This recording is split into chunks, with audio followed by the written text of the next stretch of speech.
या फिर बाद में बीजेपी के रूप में, सियासी रूप में आज हैं, तो ये पुराना इनका एजेंडा रहा। मैं अपनी बात को आगे ले जाने से पहले अगर हम तारीख पर नजर डालेंगे तो तारीख में हमको ये मिलता है कि 28 अक्टूबर को 1931 को मोहनदास करमचंद गांधी ने भारत के मुसलमानों पर तयफुन दिया था कि उनकी शरीयत में मुदाखलत नहीं की जाएगी। कांग्रेस ने अक्टूबर 1937 में यही बात कही। नेहरू ने अप्रैल 6, 1937 को यही बात कही। फिर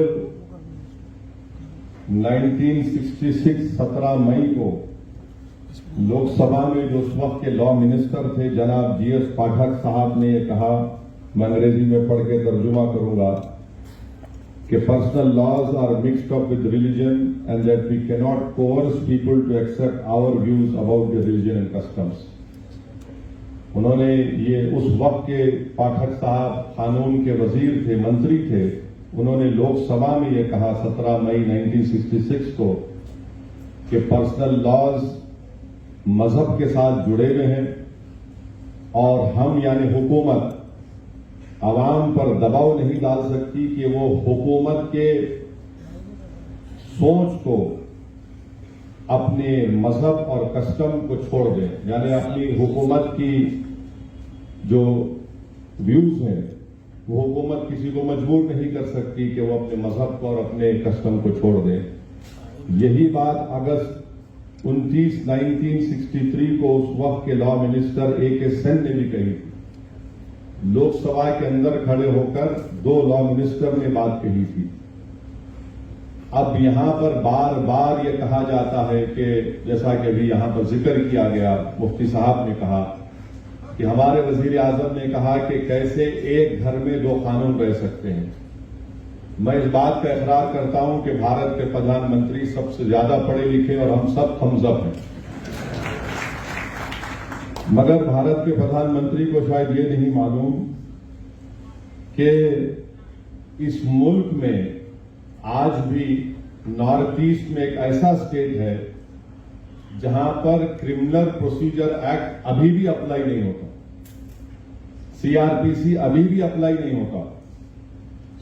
इस मुल्क में आज भी ऐसे कवानीन है कि मुफ्ती इस्माइल साहब मालेगांव से निकलकर अरुणाचल प्रदेश नहीं जा सकते जब तक कि उनको परमिट नहीं दिया जाता। हमारे वतन अजीज में ये भी कानून है कि कोई भी औरंगाबाद से उठकर हिमाचल प्रदेश की एग्रीकल्चर जमीन नहीं खरीद सकता।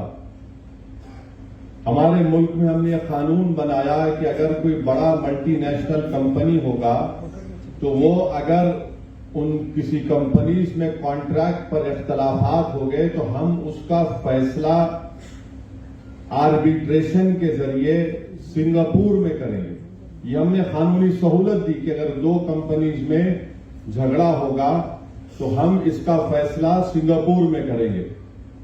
अब देश के प्रधानमंत्री ये जानते हैं या नहीं जानते हैं मेरे को नहीं पता है, मगर ये मौजूद है। और नागालैंड और मिजोरम को तो हमने आईन में 371 का जिक्र कर दिया। अच्छा, फिर ये भी आप देख लीजिए कि ये इस मुल्क की खूबसूरती है कि यहां पर मुख्तलिफ किस्म के लोग रहते हैं। ये बोलना कि यकसा सिविल कोड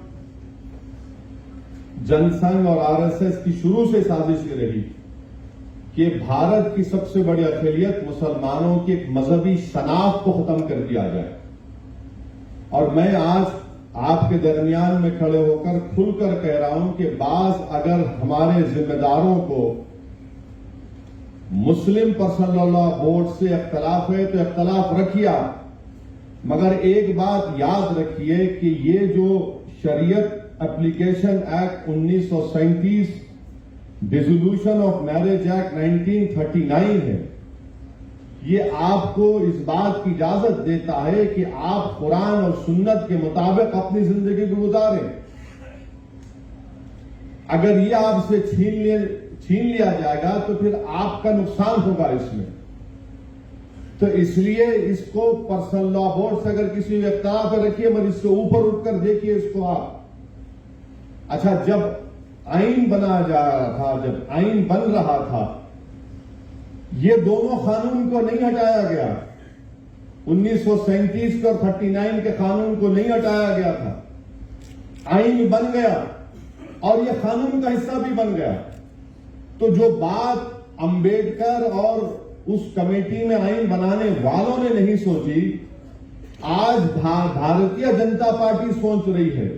और मेरा मानना यह है कि मैंने शुरू से कहा और आज भी कह रहा हूं कि अंबेडकर से बड़ा संविधान को समझने वाला आज तक कोई पैदा नहीं हुआ, ना पैदा होगा। ये एक बात। अब जो अहम बात यह है कि यह बोला जाता है कि दुनिया में कहां पर है दो कानून, बताओ आप। तो हम उन लोगों को बताना चाह रहे हैं जो भारत के लोगों को बेवकूफ समझते हैं। इंग्लैंड में जाइए, आपने पढ़ा हो इंग्लैंड में। इंग्लैंड में दो क्रिमिनल लॉ है, एक स्कॉटलैंड का है, एक इंग्लैंड का है। क्या मुल्क कमजोर हो गया? फिर बोलते नहीं यहीं पर तुमको पर्सनल लॉ है। नहीं, गलत। पड़ोस में श्रीलंका है, वहां पर पर्सनल लॉ है, श्रीलंका में है। अच्छा, फिर आप दुनिया में बोलते कहां है बताओ। आपको जानकर हैरत होगी कि इजराइल में, इजराइल के जो इजरायली मुसलमान हैं, वहां के शहरी, उनको पर्सनल लॉ उनका है, उनका चलने की इजाजत है। फिर सिंगापुर में है। अब आप बताइए, फिर ये बार बार ये झूठ फैलाया जाता है कि नहीं सिर्फ भारत में इनकी तुष्टीकरण हो रही है। ये नहीं है। अब मैं आपके सामने जो बातें रखना चाह रहा हूं कि ये यूनिफॉर्म सिविल कोड से सबसे ज्यादा अगर तकलीफ होगी तो हमारे हिंदू भाइयों को होगी। और वो क्यों होगी मैं बताता हूं आपको। मैं कानून का हवाला देकर, क्योंकि बहुत सी बातें कही गई हैं, मैं कानून का हवाला देकर हमारे हिंदू भाइयों को और बहनों को पैगाम देना चाहता हूं कि आपको एक सहूलत दी गई है। हिंदू मैरिज एक्ट 1955 में सेक्शन 5, सबसेक्शन 4 और सबसेक्शन 5 में, उसमें यह कहा गया कि शादी उन लोगों में नहीं हो सकती जिनमें सपिंडा रिलेशनशिप हो। मगर आगे जाकर कहा गया, however there is an exception carved out if there is a custom or usage. यानी आप अगर आपके हिंदू भाइयों में है कि अगर उनके वालिद के 7 नस्लों में और मां की तरफ से 5 नस्लों में कोई रिश्तेदार है तो शादी नहीं होगी। मगर उसका एक्सेप्शन दे दिया, यानी उसका एक्सेप्शन उनको दे दिए। अब आप ये एक्सेप्शन खो देंगे, क्योंकि जब यूनिफॉर्म सिविल कोड अगर आएगा तो एक्सेप्शन कैसा मिलेगा आपको? अगर आपका कस्टम है तो फिर मेरा भी कस्टम है, याद रखिए आप। तो यकसानियत कैसा होगा? अगर पैदा करना है तो कैसा होगा? ये आपका नुकसान होगा। दूसरा सेक्शन 7 है ceremonies of Hindu marriage act का, कि आप अपनी शादी अपने कस्टमरी राइट्स के तहत, यानी आपके जो रिवायती हैं उसके तहत आप करें। यूसीसी आएगा तो सेक्शन 7 चला जाएगा। सेक्शन 29 सेविंग्स का क्लॉज है, वो चला जाएगा। और सेक्शन 2 सबसेक्शन 2 है जो शेड्यूल्ड ट्राइब्स को एग्जाम करता है। उनको ये कहा जाता है कि उसमें कहा गया कि Hindu marriage act scheduled tribes पर अप्लाई नहीं होगा, तो फिर ये हमारे शेड्यूल्ड ट्राइब्स भाइयों का भी नुकसान होगा। फिर सेक्शन 3 का डेफिनेशन है जिसमें ये बताया गया कि कस्टम एंड यूसेज क्या है, वो आपसे चला जाएगा हमारे हिंदू भाइयों से। और तमिलनाडु के हमारे हिंदू भाइयों को मैं कहना चाहूंगा कि Hindu marriage Tamil Nadu amendment act 1967, इसमें अंग्रेजी में पढ़ता हूं, सेक्शन 7 उसमें डाला गया 1955 के कानून में क्या कहा गया, introduce a special provision regarding सूय मरिताई एंड सितुराता मैरिजेस, और उनके जो कस्टमरी रिचुअल्स हैं उसके तहत करेंगे। अब जब यूनिफॉर्म सिविल कोड लाया जाएगा तो आप इस चीज से महरूम हो जाएंगे तमिलनाडु में। फिर हिंदू सक्सेशन एक्ट पर आ जाइए आप। हिंदू सक्सेशन एक्ट ये कहता है कि सेक्शन 5, ये देखिए सेक्शन 5 आप लूज कर देंगे। माने अगर किसी को एक स्टेट है, किसी को एक को दे दिया आप, एक आदमी को, और इसका मिसाल दे रहा हूं, बीजेपी के जो शाही खानदान के लोग अभी बीजेपी मध्य प्रदेश में हैं, भाई और उनके मरहूम भाई और बहनों में आज भी कानूनी केस चल रहा है। नाम लूंगा तो फिर मीडिया वाले 6 बजे से मेरा निकाह शुरू करेंगे, तो अक्लमंद को इशारा काफी है। तो ये कानून अगर आप यूसीसी आएगा तो हिंदू सक्सेशन एक्ट 1956 का सेक्शन 5 चला जाएगा आपका। और फिर आप आ जाइए section 6 devolution of interest in को पर्सनरी प्रॉपर्टी, ये भी गायब हो जाएगा। इससे नुकसान हमारे हिंदू भाइयों को होगा। क्यों होगा? क्योंकि जॉइंट हिंदू फैमिली में को पार्सनरी है वो ज्यादातर मिताक्षरा कानून पर है। अब मुसलमानों को यह समझने की जरूरत है कि हमारे हिंदू भाइयों में 2 स्कूल ऑफ थॉट है, एक दया भागा है, एक मिताक्षरा है। तो अब ये होगा तो फिर ये मिताक्षरा के स्कूल ऑफ थॉट से आप लोग महरूम हो जाएंगे। और फिर हिंदू अनडिवाइडेड फैमिली, यानी अगर कोई हमारे हिंदू भाई को सहूलत दी गई है सिवाय सिर्फ हिंदू भाइयों को कि वो अगर कोई बिजनेस शुरू करे, कारोबार, अगर हिंदू अनडिवाइडेड फैमिली में उनको टैक्स से रिबेट मिलता है इनकम टैक्स में। और अगर यूसीसी आएगा तो हमारे हिंदू भाइयों को 2015 का इनकम टैक्स का ये रिकॉर्ड बताता है कि 3065 करोड़ रुपया अगर उनको टैक्स रिबेट मिला। अब ये कैसा रहेगा फिर यूसीसी में, ये हमारे हिंदू भाइयों को सोचना पड़ेगा। फिर आप आ जाइए सेक्शन 2 है उनका, सबसेक्शन 2 है, सेक्शन 3 है। अच्छा, हिंदू माइनॉरिटी गार्डियनशिप एक्ट है, सेक्शन 6 चला जाएगा, सेक्शन 6 चला जाएगा हिंदू माइनर के ताल्लुक से। फिर Hindu adoption and maintenance act 1956 है, उसमें एक बात कही गई कि अगर आप किसी को एडॉप्ट करना चाहते हैं, गोद लेना चाहते हैं, तो कानून तो यह है कि आप किसी को गोद लेंगे जो जिससे शादी नहीं हुई। मगर यहां पर हिंदू भाइयों को एक एग्जेम्पशन दिया गया कि अगर आपका कस्टम है कि वहां पर किसी की शादी भी हो जाती तब भी हम उसको गोद ले सकते हैं, ये आप इससे महरूम हो जाएंगे। और 15 साल से ज्यादा भी है, अगर कस्टम है तो आप ले सकते हैं, आप उससे भी महरूम हो जाएंगे। तो ये बात समझने की जरूरत है। और अगर आरएसएस ये समझ रही है कि मुल्ला जी को निशाना बनाएंगे तो भाई साहब आप हमारे नाम पे किसी और का नुकसान कर रहे हैं आप। और आप ये मत समझिए कि ये बातें सब नहीं निकलेंगी, आज निकल चुकी हैं, कल भी निकलेंगी। अब हमारे सिख भाई यहां पर बुजुर्ग बैठे हैं, उन्होंने अपनी तकरीर में अपने गुरु का फारसी शेर पढ़ा। मैं उनको आपको बताना चाह रहा हूं सर, इसमें आपका कैसे नुकसान होगा सिखों का। आपके पास 2012 में आनंद मैरिज एक्ट लाया गया, आनंद कराज, आपको सहूलतें दी गई सिखों की तहजीब और आपकी आइडेंटिटी को बरकरार रखने के लिए। अगर यूसीसी आएगा तो आनंद कराज चला जाएगा सर, आप समझिए इस बात को। मैं तो शुक्रगुजार हूं शिरोमणि गुरुद्वारा प्रबंधक कमेटी का कि उन्हें साफ और वाज़ेह अल्फाज में कह दिया कि हम यूसीसी को कबूल नहीं करेंगे। ये आनंद कराज जो हमारे सिखों का एक मजहबी हिस्सा है, आप उससे महरूम हो जाएंगे। अच्छा, हमारे ईसाई आज बिशप साहब बैठे हैं, मैं आप you will agree with what I am saying कि हमारे सिखों में, हमारे ईसाई भाइयों में कई डिनोमिनेशन है। बैप्टिस्ट है, रोमन कैथोलिक हैं, और इनके लिए क्या करेंगे फिर आप?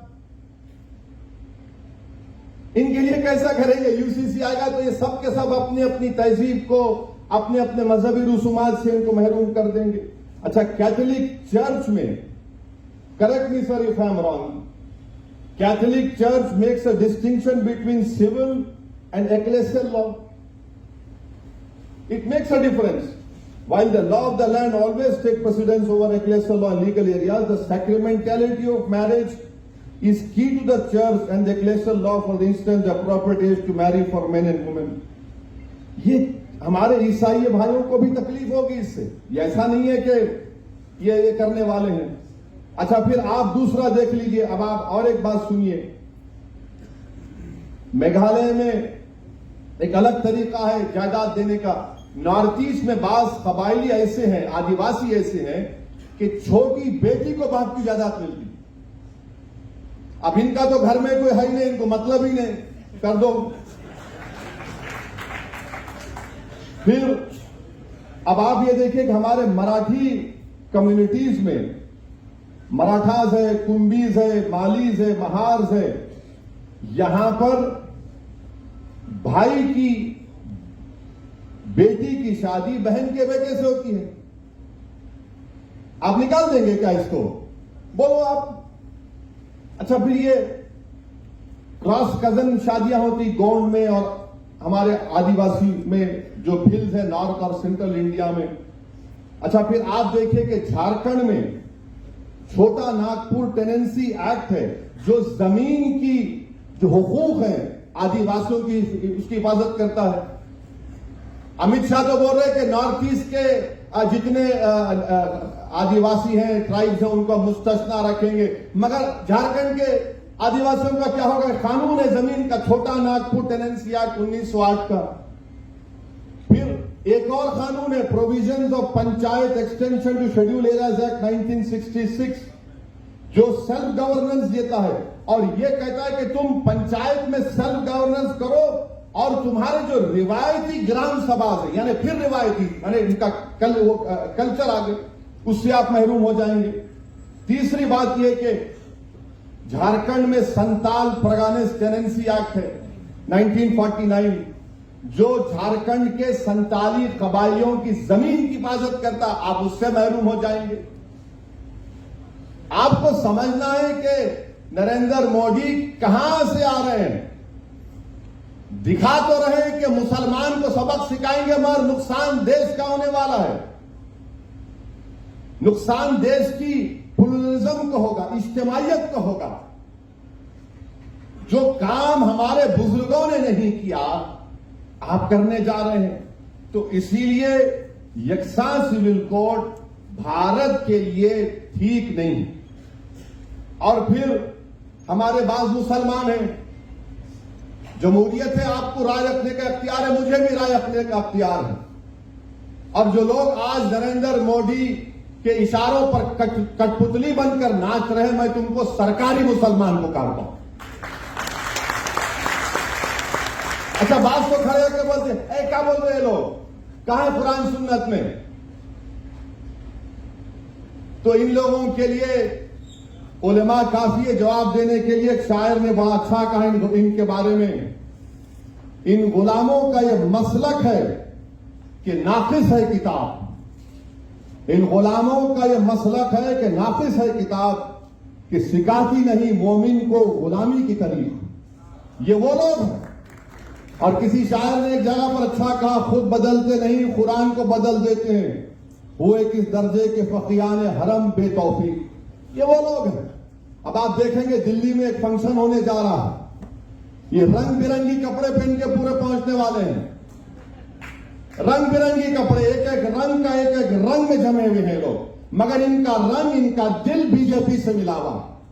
वहां पहुंच के बोलेंगे डरने की कोई बात ही नहीं है. मैं उन लोगों से भी बड़ी साफ तौर पर कहना चाह रहा हूं, याद रखो, शरीयत रास्ता है, तरीकत मंजिल है. शरीयत पर कोई कॉम्प्रोमाइज नहीं किया जा सकता. अगर कोई अब कह रहा है कि मैं सूफिज्म को, तरीकत को मानता हूं, तो फिर जुनैद बगदादी ने रहमतुल्लाह अलैह ने क्या कहा था?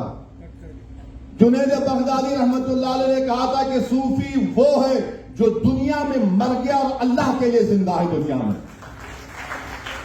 अब ये लोग, अब दिल्ली में होने जा रहा है एक प्रोग्राम, ये सरकारी मुसलमानों का, ये पूरे बैठेंगे और कोई फिक्र की बात नहीं है।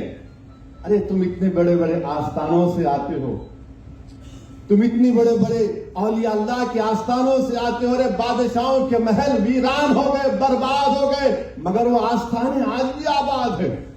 क्यों आबाद है? क्योंकि वो जो लोग थे उन्होंने दुनिया को तर्क किया, अल्लाह की मोहब्बत को सामने रखा, रसूल अल्लाह सल्लल्लाहु अलैहि वसल्लम से ढूंढकर हर चीज से ज्यादा मोहब्बत की, क्योंकि आज दुनिया उनको याद रखती है। मगर आज दिल्ली में आप जाएंगे और आप बोलेंगे नहीं, कुछ परेशानी की बात ही नहीं है, कुछ भी नहीं है। मेरे दोस्त, आपको अगर ये हुकूमत की खुशामद करना है करिए, मगर एक लाइन डालिए, एक लाइन डालिए, उससे आगे मत जाइए आप। अच्छा, और एक बात मैं आपको बताकर, क्योंकि असर का वक्त होने वाला है। हाँ बिल्कुल, आप पंचवक्ता नमाजी नजर आ रहे हैं माशाअल्लाह। अच्छा, बहुत अच्छा, वेरी गुड। मेरे लिए दुआ करना भाई, गुनाहगार हूं। दुआ यह करना कि अल्लाह जबान में और तेजाबगी दे। अच्छा, ये अब मुसलमानों को निशाना बनाते, हर टीवी प्रोग्राम अब देखो यकसा सिविल कोड का होता, क्या दिखाते टीवी पे? बुरखे में जा रहे हैं बहन हमारी बेटी, अरे मुसलमान टोपी पहन के जा रहा, इनको ऐसा है, ये बड़े तकलीफ में है, इन पे जुल्म किया जा रहा है, जायदाद में हिस्सा नहीं दिया जा रहा है।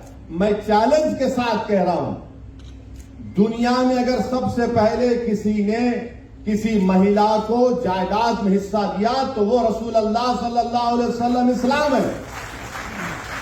इस्लाम ने कहा दो औरत को जायदाद में हिस्सा दो। नहीं, मगर आप टीवी पे दिखाते बड़ा जुल्म हो रहा। अरे ये बिल्किस बानो का जुल्म तुमको याद नहीं आया? बिल्किस बानो को तुम भूल गए? ये जो बच्चों को जो नासिक में गाड़ी से उतारकर मॉब लिंचिंग करके मार दिया गया, उनकी कमजोरी तकलीफ याद नहीं आई तुमको? जिन बच्चियों को हिजाब पहन के जा रहे हैं, उनका हिजाब खींचा जाता है, वो तकलीफ याद नहीं आई आपको? अब ये बताना कि देखिए मुसलमान, अरे मेरे दोस्त, सच्चाई ये है। और फिर और एक बात कि मुसलमान बहुत शादियां करते, कहां है रिकॉर्ड? बताओ कितने शादियां हम करें, बताओ, निकाल के बताओ ना, कितने शादियां मुसलमान करे, कितने शादियां हमारे हिंदू भाई करे, कौन कौन से कितने करे, बताओ। अच्छा, जो करे उनके साथ उनकी जोरू नहीं रहती।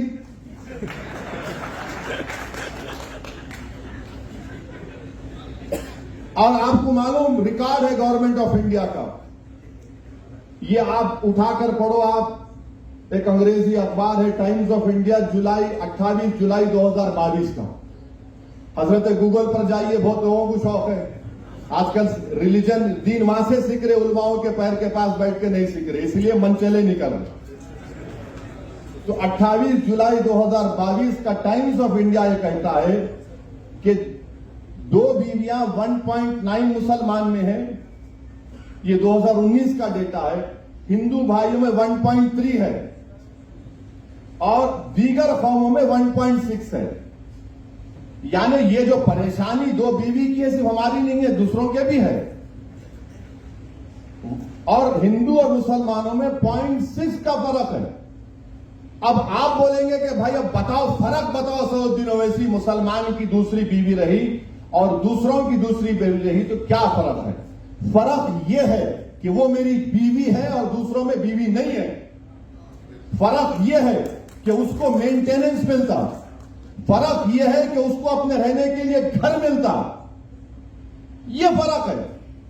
अच्छा, फिर आप बोलेंगे कि हमने मुल्क में कानून बना दिया, चाइल्ड मैरिज एक्ट बना दिया।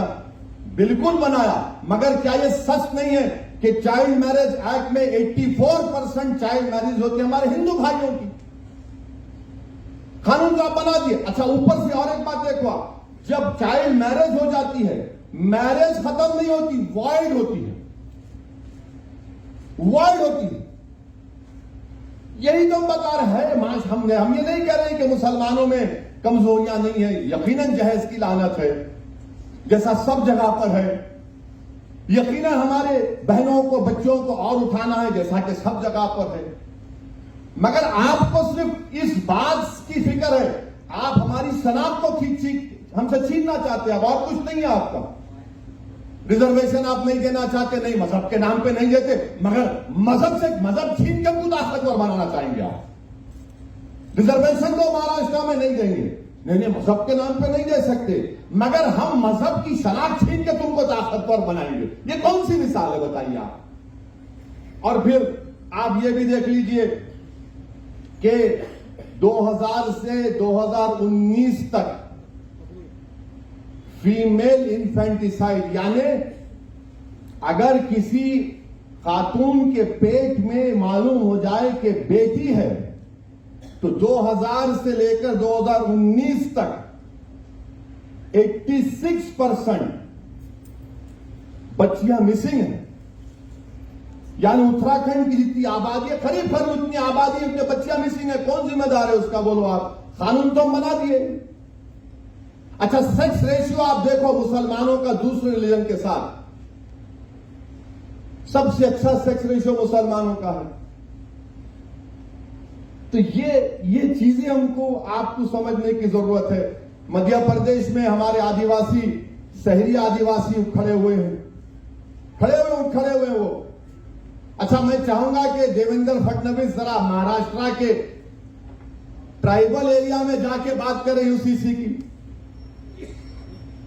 शिंदे चले जाए, अब तो 3-1 हो गए, अजीत पवार भी चले जाए।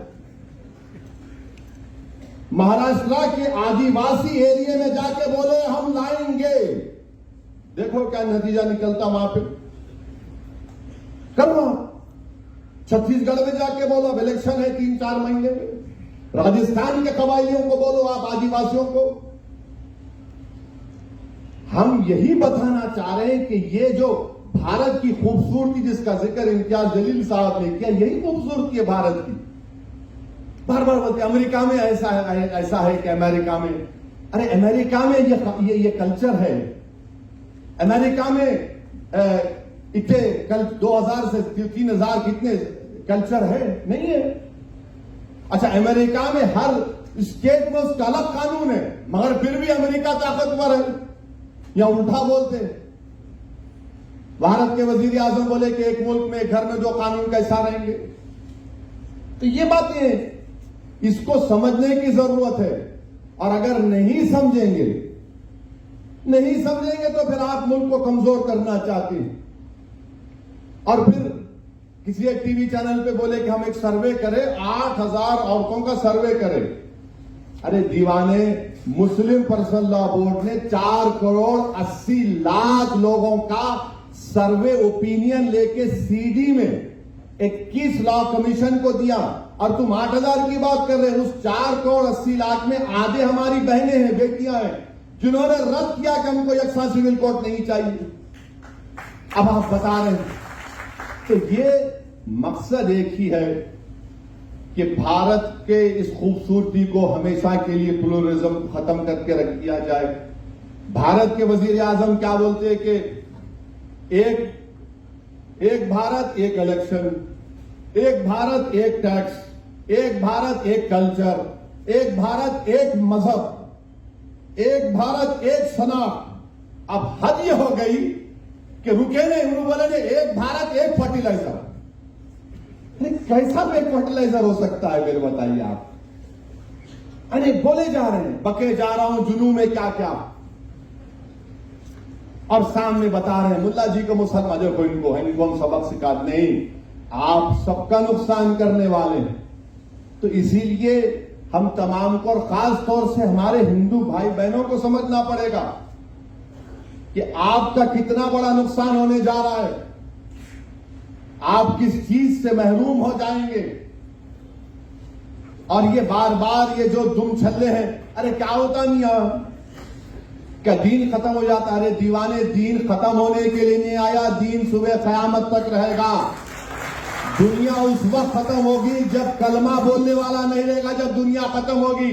मगर मैं ये दीन की बात नहीं कर रहा हूं, मैं मुल्क की, आइन की, दलितों की, आदिवासी की, क्रिश्चियन की, हिंदू भाइयों की, सबकी बात कर रहा हूं, देश के हित में बात कर रहा हूं।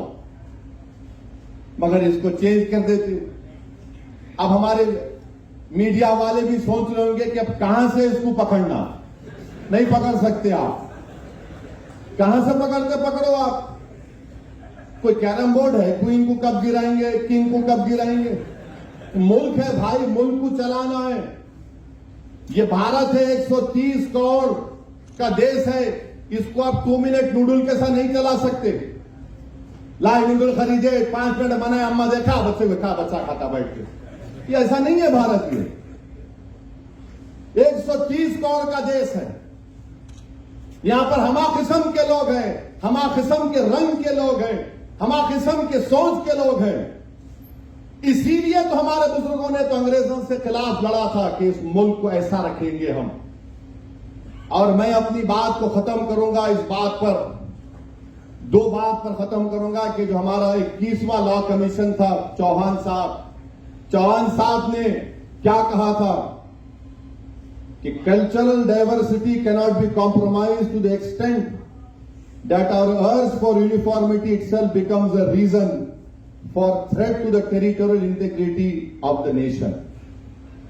जस्टिस चौहान साहब जो 21वीं लॉ कमीशन के चेयरमैन थे, उन्होंने कहा कि कल्चरल जो डाइवर्सिटी है, उस मुल्क की जो खूबसूरती है, उसको कॉम्प्रोमाइज इस हद तक नहीं किया जा सकता यूनिफॉर्मिटी के नाम पर कि ये हमारे भारत की टेरिटोरियल इंटीग्रिटी के लिए खतरा बन जाए। ये सुप्रीम कोर्ट का जज कह रहा है, बीएस चौहान साहब कह रहे हैं। और फिर बाबा साहेब अंबेडकर ने क्या कहा था?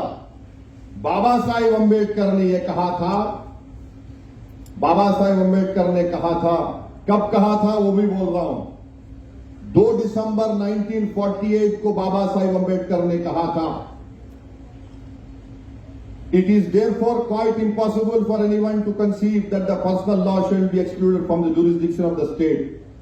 Having said that, I should also like to point out that all the state is claiming in this matter is a power to legislate. और आप देखिए यहां पर बाबा साहिब ने क्या कहा, There is no obligation upon the state to do away with personal laws. यानी state के ऊपर ये कोई ऑब्लिगेशन नहीं है कि पर्सनल लॉ को हटा दे। फिर बाबा साहब आगे कहते हैं कि it is only giving a power, therefore no one need be apprehensive of the fact that if the state has the power, the state will immediately proceed to execute or enforce that power in a manner that may be found to be objectionable by the Muslims or by Christians or by other community in India. फिर बाबा साहब कहते हैं, we must all remember, सबको इस बात को याद रखना है, बशमूल मुसलमानों को।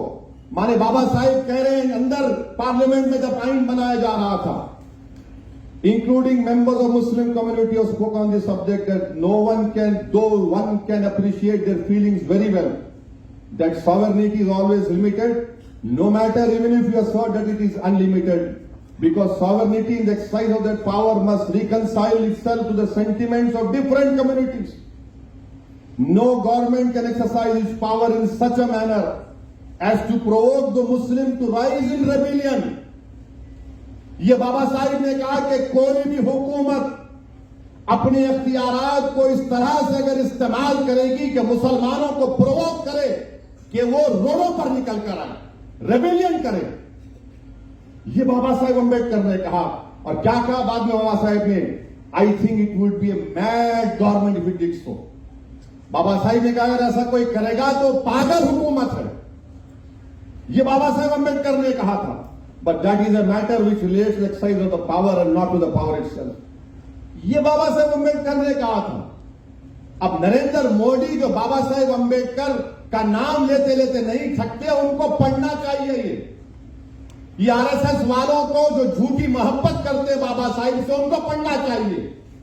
और ये जो सेकुलर पार्टी है, चाहे वो कांग्रेस हो, राष्ट्रवादी हो, उनको मैं पूछना चाह रहा हूं, कांग्रेस पार्टी को, गांधी ने अक्टूबर 28 1931 को नहीं कहा था?